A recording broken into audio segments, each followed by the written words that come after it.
You could have, when someone completes a form, you could have that then kick off an email or a Teams message, or again, do some processes in the background. So Microsoft Forms, again, if you go to office.com, you click on the app drawer, and then you can click on Forms. Otherwise, you can do a little search for it in there if you don't see it, and it will take you to forms.office.com, from where you can design custom electronic forms. So I'm going to just give you a quick demo of this. If I go into new form here, now I've written a little, pre-written prompt, if you will, for Microsoft Copilot. If you're not aware, Copilot is Microsoft's AI sort of assistant. If you don't have Copilot, you don't need this. I'll show you how to manually do that, but you can effectively write a prompt like, just create a little follow-up.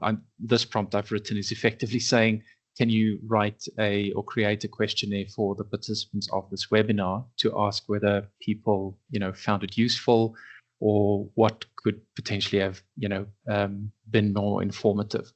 And so Copilot here has gone and it's actually writing these questions for me and just making a decision in terms of what types of, questions should be there, which is quite clever. If I get rid of that, I could just go and say, well, I want to, do my own thing, or you could actually select some templates in here, which you can see here. I've got a post-event feedback survey. So I could click on that and it just drops in the template for me from where I can customize. It's really, pretty easy design in terms of you just click in an area and it allows you to make changes in there. You can, move things around if you want to change the order by just dragging and dropping. If I click on a question, I've got some options in here, including should a question be required or not. So it's fairly self-explanatory, and we found the customers that have given this a go have been pretty good at figuring out how to use this. At the bottom, I've got add a question, and you'll notice I've got some options here for the open text or choice options, etc. And there's even an upload file option, which if accessed on a mobile device, you could upload a photograph, for example, which I think has a lot of really useful use cases.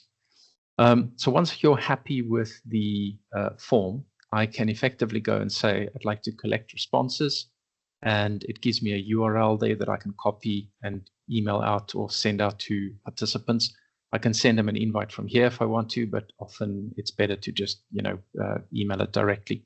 You do have some options here. By default, it allows responses from within the organization, and you can decide whether you want to record their name or not, or make it anonymous. If you select anyone can respond, that opens it up to the internet. But then you cannot, you'd have to add in a question to say, if you'd like, please let us know your name and contact information.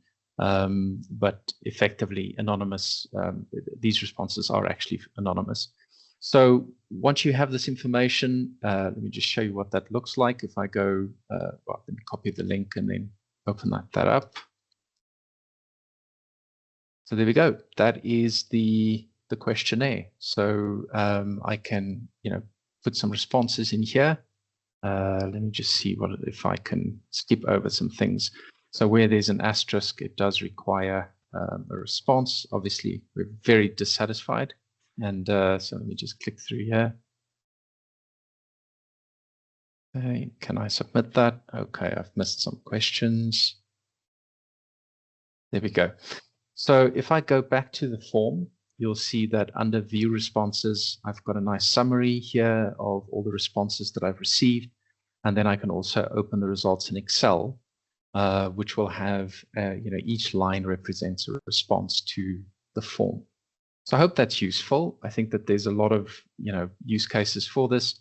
Again, with Power Automate, you can, when someone submits a response, you can then have that kick off an email or do something clever with that, which is quite nice.